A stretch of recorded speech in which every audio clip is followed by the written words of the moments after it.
오늘 은혜 받으실 본문은 예배소서 6장 10절에서 17절 같은 본문입니다. 예배소서 6장 10절에서 17절 말씀을 다 같이 봉독하겠습니다. 끝으로 너희가 주 안에서와 그 힘의 능력으로 강건하여지고 마귀의 관계를 능히 대적하기 위하여 하나님의 전신갑주를 입으라. 우리의 씨름은 혈과 육을 상대하는 것이 아니요 통치자들과 권세들과 이 어둠의 세상 주관자들과 하늘에 있는 악의 영들을 상대함이라. 그러므로 하나님의 전신갑주를 취하라. 이는 악한 날에 너희가 능히 대적하고 모든 일을 행한 후에 서기 위함이라. 그런즉 서서 진리로 너희 허리띠를 띠고 의의 호심경을 붙이고 평안의 복음이 준비한 것으로 신을 신고 모든 것 위에 믿음의 방패를 가지고 이로써 능히 악한 자의 모든 불화살을 소멸하고 구원의 투구와 성령의 검 곧 하나님의 말씀을 가지라. 아멘. 오늘은 복음의 신을 신고라는 제목으로 여러분들과 은혜를 나누길 원합니다. 여러분, 신앙생활은 악한 영들과의 전쟁이라고 말씀드렸습니다. 왜 우리가 깨어 기도해야 합니까? 왜냐하면 이 전쟁을 우리는 하기 위해서입니다. 여러분, 새벽에 기도하는 이유가 무엇입니까? 바로 전쟁에 승리하기 위해서 새벽에 기도하는 것입니다. 여러분, 마귀는 거짓의 영입니다. 미혹의 영입니다. 우는 사자와 같이 지금도 우리를 삼키려고 넘어뜨리려고 쫓아다니는 것입니다. 요즘 보면은 많은 사람들이 우울증에 걸려 있습니다. 허무에 빠지기도 합니다. 그럴 때 우리의 생각을 붙잡아야 합니다. 마귀의 공격을 이겨야 하는 것입니다. 아무 변화가 없고 아무 이상이 없는데 벼랑간에 마음에 우울한 생각이 들고 마음속에 걱정이 들고 염려가 다가올 때가 있다는 것입니다. 여러분, 이것이 영적인 전쟁입니다. 오늘 성경은 무엇이라고 이야기하냐면 이 전쟁이 너에게 다가오는데, 너희 믿는 사람에게 다가오는데 이 전쟁에서 승리하라고 말씀하시는 것입니다. 이 전쟁을 위해서 첫 번째, 진리의 허리띠를 매야 한다고 말씀드렸습니다. 여러분, 진리가 우리를 자유케 합니다. 여러분, 진리는 우리를 억압하지 않습니다. 진리가 무엇입니까? 바로 예수 그리스도입니다. 그 말씀만이 진리가 되는 것입니다. 우리의 삶을 예수 그리스도의 말씀 안에 굳건히 세우는 여러분 되시길 주님의 이름으로 축원합니다. 우리가 믿음이 흔들립니다. 흔들리지 않는 믿음을 갖기 위해 말씀 위에 서야 합니다. 그러면 우리가 그 진리 가운데 우리가 넉넉히 이길 수가 있습니다. 여러분, 세상에는 가짜 진리가 너무 많이 있습니다. 짝퉁이 많이 있습니다. 진리는 하나입니다.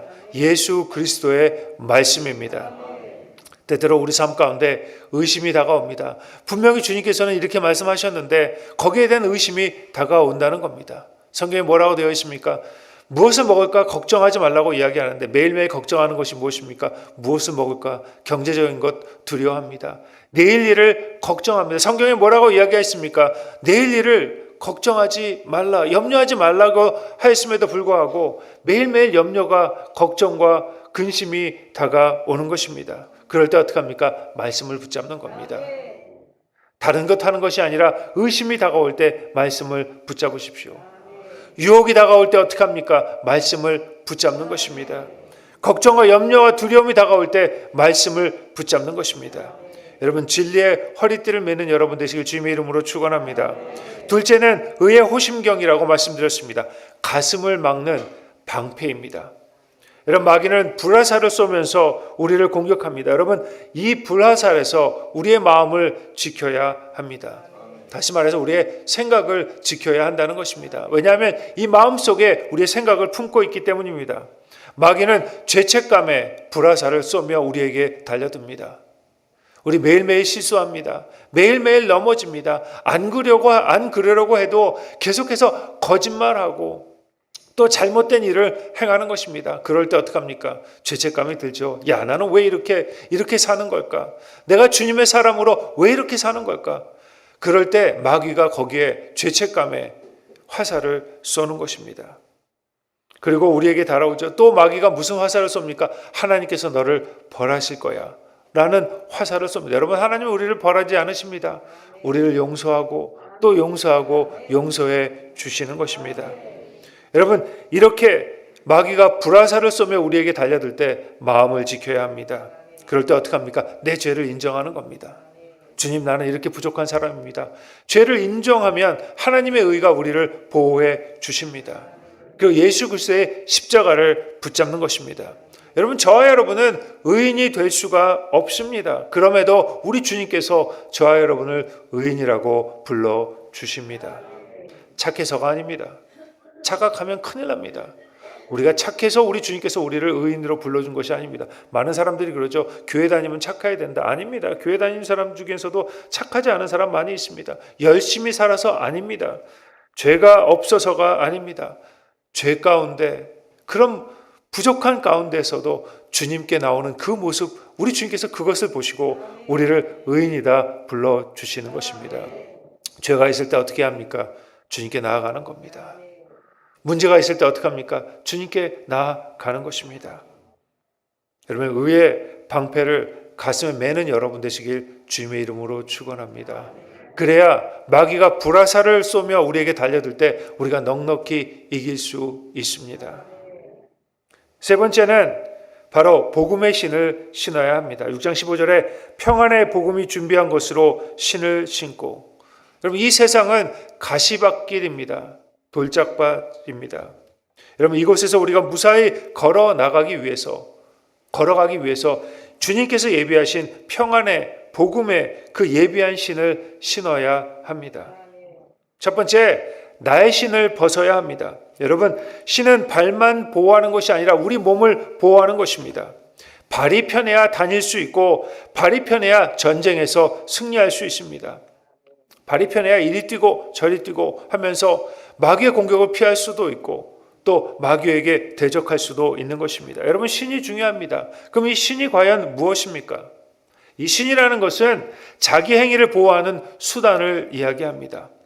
여러분, 세상 사람들은 자기의 지식과 능력과 자기의 소유한 재물과 경험, 이런 것들로 자기를 보호하려고 합니다.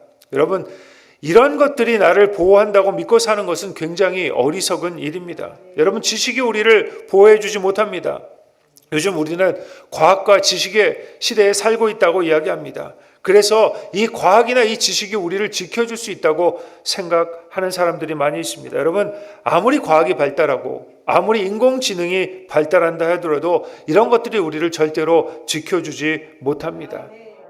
여러분, 과학이 발달한다고 지식이 많아졌다고 사람들이 행복하지 않는다는 것입니다. 오히려 이런 지식과 과학으로 군 무기를 만들어서 많은 사람이 전쟁으로 죽어가는 그런 시대를 우리는 살고 있습니다. 여러분, 우리의 지식이나 과학이 우리가 알 수 없는 우리의 인생길을 걸어갈 때 아무 소용이 없는 것입니다. 뿐만 아니라 우리의 능력이 우리를 보호해 주지 못합니다. 여러분, 요즘 코로나가 전 세계 사람들을 공포에 몰아넣고 있습니다. 보이지 않는 그 바이러스가 전 세계 사람들을 죽이고 공포에 몰아넣는 것입니다. 여러분, 우리가 가진 능력이 아무리 있다 할지라도 보이지 않는 그 바이러스도 막을 능력이 없는 것이 바로 우리 인간인 것입니다. 여러분, 우리 인간은 하나님이 보실 때 지렁이 같은 그런 능력밖에는 갖고 있지 않습니다. 여러분, 지렁이는 어떤 생물입니까? 해가 가리우고 비가 와야 나와서 이렇게 움직이잖아요. 그리고 금방 비가 개이고 햇빛이 비치면 다 집에 가지 못하고 죽는 것이, 그런 것이 지렁이 같은 인생입니다. 하나님께서 이사야 41장 24절에 너 지렁이 같은 야곱아라고 우리 인생을 부르고 계시는 것입니다. 여러분, 우리의 능력이 우리를 지켜주지 못하는 것입니다. 또 우리가 재물을 의지하고 사는 것, 여러분, 이것은 대단히 어리석은 일인 것입니다. 여러분, 우리 가진 재물도 물거품 같은 것입니다. 우리가 그렇게 애지중지하며 그렇게 소중하게 생각했던 그 재산도 내게 등을 돌릴 때에는 한마디 예고 없이 확 돌리고 마는 것입니다. 여러분, 때때로 우리는 하나님보다 돈을 더 중요하게 생각할 때가 있습니다. 왜 그렇습니까? 혹시 내가 어려운 일을 당했을 때 이 돈이 나를 지켜주지 않을까? 그래서 은행 통장을 보고 있으면 마음이 든든합니다. 그런데 하나님을 바라보면 마음이 든든하지 않습니다. 왜 그렇습니까? 우리가 이 재물을 의지하기 때문입니다. 여러분, 절대로 우리의 돈이, 재물이 저와 여러분을 지켜주지 못하는 것입니다. 착각 속에 많은 사람들이 사는데 여러분, 지켜줄 수가 없습니다. 우리가 건강을 의지하는 것도 얼마나 어리석은 일인지 모릅니다. 이사야 2장 22절에 너희는 인생을 의지하지 말라. 그의 호흡은 코에 있나니 새말 가치가 어디 있느냐. 우리 인생이 코앞에 있다고 말씀하십니다. 숨이 막히면 금방 죽는 것이 우리 인생입니다. 여러분 아무리 운동 많이 하고 막 근육이 생기고 정말 마라톤을 뛰고 그래도 제가 이렇게 보니까 갈 때 되니까 그냥 어떤 이유든지 하늘날 하나님이 부르시면 가는 것이 우리 인생이라는 것입니다. 여러분 건강이 저와 여러분을 지켜줍니까? 그렇지 않습니다. 자랑하던 건강이 하루아침에 무너지는 것입니다. 우리는 우리를 지켜주지 못하는 그것들을 쫓아서 살 때가 많이 있는 것입니다. 우리 인생의 지혜 중의 지혜는 하나님이 주시는 복을 의지하며 사는 것입니다. 모세가 80세에 광야에서 하나님을 만납니다. 그때 처음 모세에게 하나님께서 하신 말씀이 있습니다. 내 신을 발에서 벗어라. 신을 벗으라는 것입니다. 왜 신을 벗으라고 했습니까? 여러분 모세는 바로 왕국에서 40년 동안 살았습니다. 모든 애굽의 지혜와 지식 그리고 재능을 다 배운 그런 사람이었습니다. 그런데 이제 말씀하시죠. 너의 모든 가진 것들을 모든 재능을 다 내어 놓으라고 말씀합니다. 내가 가지고 있는 명예, 지위, 관세, 돈, 교육, 자기 자랑, 자기를 감싸고 있는 모든 신을 벗어 버리는 것입니다. 여러분 내 신을 벗는 여러분 되시길 주님의 이름으로 축원합니다. 내 고집을 내려놓아야 합니다. 내 신념도 내려놓아야 합니다. 내 경험도 내려놓아야 합니다. 여러분 내 것을 내려놓아야 우리 주민 것을 신을 수가 있는 것입니다. 베드로도 밤새도록 그물을 던졌지만 고기 한 마리도 잡지 못했습니다. 그런데 그때 주님의 음성을 들었습니다. 여러분 화가 났을지도 모릅니다. 도대체 주님께서 뭘 아신다고? 약이 올랐을 수도 있습니다. 밤새도록 아무것도 못 잡았는데 왜 이렇게 말씀하시나? 그런데 그는 그 말씀에 순종했습니다. 고집의 신을 내려놓은 것입니다. 경험의 신을 내려놓은 것입니다. 고집이 있습니다. 경험이 있습니다. 그런데 그것이 내려놓아야 우리가 마귀의 영적 전쟁에서 넉넉히 이길 수 있는 것입니다.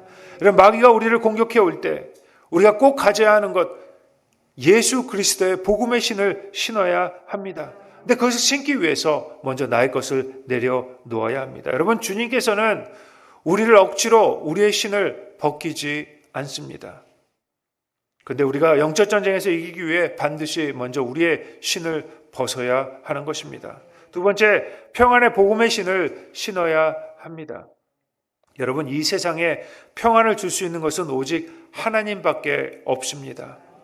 많은 사람들이 평안을 얻기 위해 노력합니다. 그런데 인간의 어떤 노력으로도 평안을 얻을 수가 없습니다. 여러분 좋은 생각을 한다고 평안을 얻을 수 있습니까? 아닙니다. 좋은 음악을 듣는다고 평안을 얻습니까? 아닙니다. 여러분 잠을 많이 잔다고 평안을 얻습니까? 아닙니다. 여러분 세상을 떠나서 한적한 시골에 들어가 새들 지저귀는 소리를 듣고 솔방울을 먹으며 산다고 평안을 얻을 수 있습니까? 아닙니다. 만약에 그게 사실이라면 성경에 분명히 이렇게 얘기하겠죠. 너희들은 산으로 올라가라. 아무리 산에 올라가 보십시오. 제가 요즘에 TV 프로그램을 보니까 산에 이렇게 올라가서 사시는 그런 분들 찍은 그런 그 TV 프로그램이 있더라고요. 그런데 어떤 분이 자기는 너무너무 행복하고 평안하다고 말씀하시는 거예요. 이 새소리를 듣고 이렇게 시원한 물을 마시고 이렇게 좋은 음식을 먹으니까 병도 낫고 너무너무 평안합니다. 그런데 그때 거기 있는 사람에게 대화를 하다가 그런데 부족한 것이 무엇입니까? 그랬더니 가족이 보고 싶습니다. 그러면서 이렇게 우시더라고요. 예. 그렇게 좋은 새소리를 듣고 그렇게 좋은 음식을 듣는데 그래도 마음속에 힘든 겁니다. 마음속에 평안이 없는 것입니다. 여러분 복음을 믿고 복음 안에 있으면 평안이 우리에게 임하는 것입니다. 여러분 평안이라는 것은 내 안에서 생성되는 것이 아닙니다. 우리에게 주어지는 것입니다. 내가 무엇을 해서 내 마음속에 평안이 솟아오르는 것이 아니라 바깥에서 주어지는 것입니다. 평안은 누가 주십니까? 하나님이 주십니다. 데살로니가 5장 23절입니다. 평강의 하나님이 친히 너희를 온전히 거룩하게 하시고 또 너희의 온 영과 혼과 몸에 우리 주 예수 그리스도께서 강림하실 때 흠없게 보존되기를 원하노라. 예수님께서 우리에게 친히 평안을 주신다고 약속하십니다. 로마서 5장 1절입니다. 그러므로 우리가 믿음으로 의롭다 하심을 받았으니 우리 주 예수 그리스도로 말미암아 하나님과 화평을 누리자. 여러분, 평안은 믿음으로 말미암아 의롭다함을 얻는 사람에게 주어지는 것입니다. 요한복음 14장 27절입니다. 평안을 너희에게 끼치노니 곧 나의 평안을 너희에게 주노라. 내가 너희에게 주는 것은 세상이 주는 것 같지 아니하니라. 너희는 마음에 근심하지도 말고 두려워하지도 말라. 평안은 예수님이 주십니다. 다른 노력할 필요 없습니다. 그저 예수님만 바라보고 그 복음을 내 마음속에 간직하고 있으면 우리 주님께서 나도 모르는 사이에 내 마음 가운데 평안을 허락해 주시는 것입니다. 오늘 이 아침에 온 여러분 마음 가운데 평안이 넘치시기를 주님의 이름으로 축원합니다. 그래서 예배가 끝나고 갈 적에는 마음속에 평안이 넘치고 입에 미소가 떠여지고 비록 환경이 똑같다 할지라도 변한 거 없는다 할지라도 그 하나님이 주시는 그 평안으로 기쁨으로 돌아가는 여러분 되시길 주님의 이름으로 축원합니다. 세상이 주는 평안과 주님이 주시는 평안의 차이가 무엇입니까? 여러분, 세상이 주는 평안은 조건적인 평안입니다. 문제가 해결되어야 평안하고 경제적으로 안정되어야 평안하고 관계가 안정되어야 평안하고, 근데 여러분, 주님이 주시는 평안은 그런 것이 아닙니다. 주님이 주시는 평안은 샬롬입니다. 하나님이 나를 인정해 주시기 때문에 기쁜 겁니다. 마음속에 평안한 것입니다. 세상을 창조하시고 지금도 모든 인류의 이 우주를 돌리시는 그 하나님이 나를 인정해 주시기 때문에 내 마음이 든든한 겁니다. 내 마음에 평안이 임하는 것입니다. 우리 하나님께서 나의 아버지가 되시기 때문에 나는 마음이 평안한 것입니다. 하나님께서 죽도록 나를 사랑하시기 때문에 나는 마음이 평안한 것입니다. 하나님께서 나의 모든 것을 인도하시고 모든 것을 주장하시기 때문에 나는 마음이 평안한 것입니다. 우리가 그 약속의 증거를 가지고 있기 때문에 마음이 평안한 것입니다. 예수님께서 평안을 우리에게 주신다고 선포하셨습니다. 근심하지도 말고 두려워하지도 말라고 말씀하시는 것입니다. 빌립보서 4장 6절입니다. 아무것도 염려하지 말고 다만 모든 일에 기도와 간구로 너희 구할 것을 감사함으로 하나님께 아뢰라. 그리하면 모든 지각에 뛰어난 하나님의 평강이 그리스도 예수 안에서 너의 마음과 생각을 지키시리라. 여러분, 평안이 임하면 어떠한 환난도 고난도 능히 이길 수 있습니다. 요한복음 16장 33절입니다. 이것을 너에게 이르는 것은 너희로 내 안에 평안을 누리게 하려 함이라. 세상에서는 너희가 환난을 당하나 담대하라. 내가 세상을 이겼노라. 여러분, 우리가 환난을 당해도 평안할 수 있는 것, 기뻐할 수 있는 것, 하나님의 평안이 내 안에 있기 때문입니다. 여러분, 담대하십시오. 여러분, 세상에 쫄면 안 되는 것입니다. 왜? 우리 주님께서 나를 지금도 인도하시고 함께 하시고 주관하여 주시기 때문입니다. 세 번째, 예수님의 은혜의 신을 신어야 합니다. 예수님 십자가를 통해서 신을 예비해 주셨습니다. 여러분, 산에 올라갈 때 슬리퍼를 신고 가면 어렵죠. 왜? 돌짝밭이 많이 있고 가시가 있기 때문에, 그렇기 때문에 두꺼운 그런 등산화를 신고 올라가는 것입니다. 영적 전쟁도 마찬가지입니다. 주님이 예비해 놓으신 그 신을 신어야 합니다. 그 신이 무엇입니까? 첫 번째, 용서와 의의 신발을 주셨습니다. 여러분, 아무리 죄가 덮여있다 할지라도 용서의 신발을 신으면 아프지 않습니다. 죄의 돌멩이가 올라오고 죄의 엉겅퀴가 있어도 다치지 않는 것입니다. 여러분, 우리는 태어날 때부터 죄를 가지고 태어납니다. 착한 사람 없습니다. 모두 다 죄성이 있다는 것입니다. 여러분, 아무리 부드럽게 말하고 눈물을 많이 흘려도 그래도 악한 것이 사람입니다. 제가 아는 집사님이 있는데 눈물이 너무너무 많으세요. 툭하면 우세요. 뭐 얘기하시다가도 울고, 찬양하시다가도 울고, 뭐 길을 가시다가 울고, 드라마 보시다가도 막 울고. 저는 굉장히 착한 분인 줄 알았는데 아니, 안 그렇더라고요. 굉장히 싸나우시더라고요. 눈물을 많이 흘린다고 착한 것이 절대로 아닙니다. 여러분, 속지 마십시오. 여러분, 아무리 우리가 선하게 살려고 해도 우리 인간은 다 죄의 DNA가 있습니다. 악하다는 것입니다. 죄 때문에 문제가 생기죠. 사회적인 문제, 환경적인 문제, 그리고 인간관계의 문제들이 생기는 것입니다. 이 죄를 아무도 바꿀 수가 없습니다. 그런데 예수님께서 십자가에 달려 돌아가심으로 우리의 모든 죄를 사하여 주셨습니다. 더 이상 죄 가운데 있는 것이 아니라 거듭난 것입니다. 죄의 DNA가 축복의 DNA로 바뀐 것입니다. 이 용서와 의의 신발을 신어야 합니다. 우리는 용서받은 죄인입니다. 저와 여러분은 비록 죄가 있지만 우리 주님께서 용서해 주신 용서받은 죄인입니다. 여러분, 이 신을 신어야 합니다. 그래야 영적 전쟁에서 이길 수가 있습니다. 두 번째, 치료와 건강의 신발을 신어야 합니다. 여러분, 마귀는 우리에게 끊임없이 병과 마음의 고통과 걱정과 근심을 가져다 줍니다. 질병을 통해 절망과 고통을 주는 것입니다. 여러분, 우리 모든 사람들 다 병든 사람입니다. 마음이 병들었습니다. 불안과 초조와 절망과 미움, 시기, 질투, 분노, 사악함이 가득 들어찬 마음이 있다는 것입니다. 여러분, 요새 이 신문을 보면 얼마나 답답한지 몰라요. 돈 때문에, 보험금 때문에 사람을 죽이지 않습니까? 사랑하는 남편을 죽이지 않습니까? 너나 할 것 없이 오늘날 스트레스를 받아서 정상적인 마음을 갖고 있지 못하는 것입니다. 마음이 병들고 또 몸이 병들었습니다. 걱정, 근심이 매일매일 다가옵니다. 내일에 대한 걱정이 있죠. 건강에 대한 걱정이 매일 다가오는 것입니다. 여러분, 이런 마음을, 이런 병을 어떻게 치료합니까? 그 길은 예수 그리스도밖에 없는 것입니다. 말라기 4장 2절입니다. 내 이름을 경외하는 너희에게는 공의로운 해가 떠서 치료하는 광선을 비추리니 너희가 나가서 외양간에서 나온 송아지같이 뛰리라. 여러분, 지금 우리가 예배드리고 있잖아요. 지금 이곳에 예수 그리스도의 광선이 비추고 있는 것입니다. 치료의 광선이 비추고 있는 것입니다. 우리는 느끼지 못하지만 지금도 예수님께서 치료의 광선을 우리에게 비춰주셔서 우리 마음속에 있는 걱정과 염려와 또 육체의 질병을 치료해 주십니다. 여러분, 믿으십니까? 이걸 믿어야 합니다.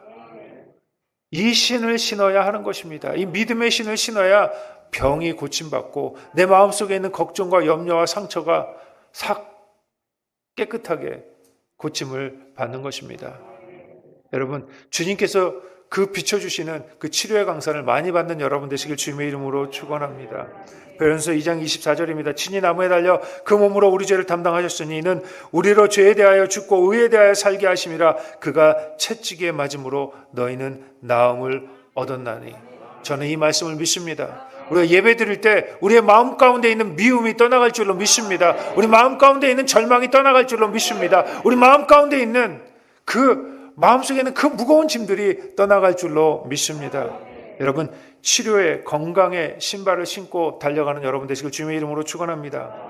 또 축복과 형통의 신발입니다. 마귀는 우리 삶 가운데 가난과 저주와 그런 돌을 뿌려 놓았습니다. 그래서 잘못하면 넘어져서 다친다는 것입니다. 근데 주님께서 축복과 형통의 신발을 신으면 가난과 저주의 돌을 밟고 갈 수가 있습니다. 여러분, 우리 주님께서 십자가에 달린 이유를 우리는 잘 알아야 합니다. 우리 주님께서 모든 저주와 가난을 짊어지신 것입니다. 예수 그리스도의 은혜를 너희가 알거니와 저가 부유하신 자로서 너희를 위하여 가난하게 되심은 저가 가난하심으로 인하여 너희를 부욕케 하려 하심이라. 여러분, 우리 주님께서는 우리에게 풍요를 주길 원하십니다. 아름다운 것을 주길 원하시고 풍성한 것을 주시길 원하십니다. 여러분, 우리 인생을 아름답게 만들어 주시길 원하고 계시는 것입니다. 여러분, 아무리 어렵고 힘든 환경이 내 앞에 있어도 절대로 포기하지 않는 그런 이유는 주님의 뜻이 바로 우리의 삶이 풍요롭게 되는 것이기 때문입니다. 마귀는 끊임없이 우리 환경을 통해서, 주위 사람을 통해서 저주와 가난의 돌을 뿌려놓고 있습니다. 여러분, 예수 십자가를 통해서 축복과 형통의 신발을 신고 달리는 여러분 되시길 주님의 이름으로 축원합니다. 또 성령 충만과 거룩함의 신발입니다. 마귀는 우리를 타락하게 하기 위해서 더러운 유혹의 가시들을 뿌려놓습니다. 자칫 잘못하면 그 가시에 찔리게 되는 것입니다. 여러분, 성령님의 신을 신으면 우리는 거룩한 사람이 될 수 있습니다. 우리를 더럽고 악하고 그런 타락한 그런 것에서 우리를 지켜주시는 것입니다. 마지막으로 부활 영생의 신발입니다. 마귀는 죽음이라는 골짜기 안으로 우리를 밀어넣고 우리를 빠지게 합니다. 그런데 우리가 부활 영생의 신발이 우리에게 있습니다. 그래서 절대로 빠지지 않는 것입니다. 예수님께서 십자가에 달려 돌아가시고 부활하심으로 우리에게 부활의 신발을 예비해 주셨습니다. 우리가 이 부활의 신발을 신으면 우리 인생이 끝나면 하늘나라에 가서 우리 주님과 영원히 살게 될 것입니다. 여러분, 탕자가 돌아올 때 아버지가 말하죠. 신발을 신겨라. 그 맨발로 뛰어오는 그 아들에게 신발을 신겨 주시는 것입니다. 여러분, 우리 인생, 우리 주님께서 보시기에는 맨발의 인생입니다. 하나님이 준비된 그 신발을 신기를 원하고 계시는 것입니다. 여러분, 이 신을 신으면 눌린 자가 자유케 되고, 가난한 사람이 부유케 되고, 포로된 사람이 자유를 얻게 되고, 눈먼 자는 보게 되는 것입니다. 마귀가 넘어뜨리려고 아무리 했어도 평안의 신이 우리를 지켜주는 것입니다. 그렇기 때문에 여러분, 내가 신고 있는 신을 벗어야 합니다. 그리고 주님이 준비하신 그 평안의 신을 신고 열심히 달려가는 여러분 되시길 주님의 이름으로 축원합니다. 사랑하는 주님, 감사합니다. 우리 하나님께서 은혜를 내려주셔서 이 아침에 주님 전에 나와서 말씀을 듣게 하여서 감사드립니다. 나의 신을 벗게 하시고 우리 주님께서 예비하신 그 평안의 신을 심는 저희를 될 수 있도록 인도하여 주시옵소서. 그래서 하나님 아버지, 사망의 음침한 골짜기를 다닐지라도, 자갈밭을 다닐지라도, 마귀의 그 가시밭을 지날지라도 넉넉히 이길 수 있는 저희들 될 수 있도록 우리 주님께서 인도하여 주시옵소서. 이 아침에 드려진 모든 기도가 주님께 응답되게 하여 주시옵시며, 주님 앞에 나가는데 부족함이 없도록 인도하여 주시옵소서. 특별히 하나님 아버지, 우리 아름다운 교회, 우리 주님께서 은혜를 내려주셔서 많은 믿음의 사람 나오게 도와주시옵시며, 기도하는 사람들 많이 나올 수 있도록 우리 하나님께서 은혜를 더하여 주시옵소서. 우리 담임 목사님, 우리 성령 충만함으로 인도하여 주셔서 주의 일들을 감당하시는데 부족함이 없도록 우리 하나님께서 굳건함으로 강건함으로 인도하여 주시옵소서. 귀한 물질로 섬기는 그 손길 위에 우리 하나님께서 복을 내려주시며 은혜를 더하여 주시옵소서. 감사드리고 이 모든 것 우리 주 예수 그리스도 받들어 기도하였습니다. 아멘. 하늘에 계신 우리 아버지여, 이름이 거룩히 여김을 받으시오며 나라가 임하옵시며 뜻이 하늘에서 이루어진 것 같이 땅에서도 이루어지이다. 오늘 우리에게 일용할 양식을 주시옵고 우리가 우리에게 죄 지은 자를 사하여 준 것 같이 우리 죄를 사하여 주시옵고 우리를 시험에 들게 하지 마시옵고 다만 악에서 구하시옵소서. 나라와 권세 영광이 아버지께 영원히 있사옵나이다. 아멘.